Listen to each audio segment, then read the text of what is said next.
টিনের কেয়া ফল মানে প্রত্যেকটা সমুদ্র পাড়ের এই ধরনের এই গাছগুলো দেখা যায়। এটাকে আমরা বলি কেওড়া। কেওড়া না ঠিক, এখানকার স্থানীয় ভাষা বলে কেওয়া। এই যে ফল অলরেডি পাইকে গেছে, পাকা ফলটা দেখাটা মাঝে মাঝে মিলে না, হঠাৎ করেই মিলে, সুন্দর।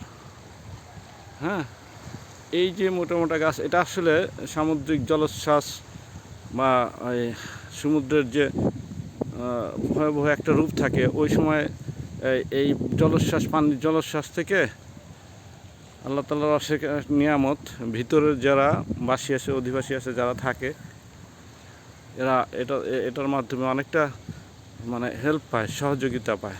যেমন ওই যে সামনে দেখা যাচ্ছে কি, ওইখানে পাথর দিয়া, শৈবাল দিয়া ব্যারিকেড দিচ্ছে না, এটা হচ্ছে আল্লাহর মানে এটা সমুদ্র রক্ষার জন্য বা পানির জলোচ্ছ্বাস, ঢেউ, এগুলোর যে একটা প্রচণ্ড আঘাত করে ওইটার থেকে রক্ষা করার জন্য।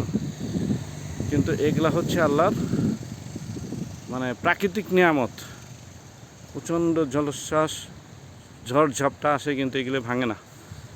হ্যাঁ, এভাবেই টিকে থাকে বালির ভিতরে। যে বালির ভিতরে শক্ত মজবুত গাছ।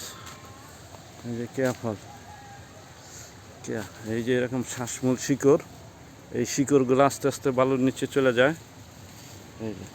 এই যে আঁকড়া ধরেছে কীভাবে শক্ত করে, মোটা মোটা রশির মতো।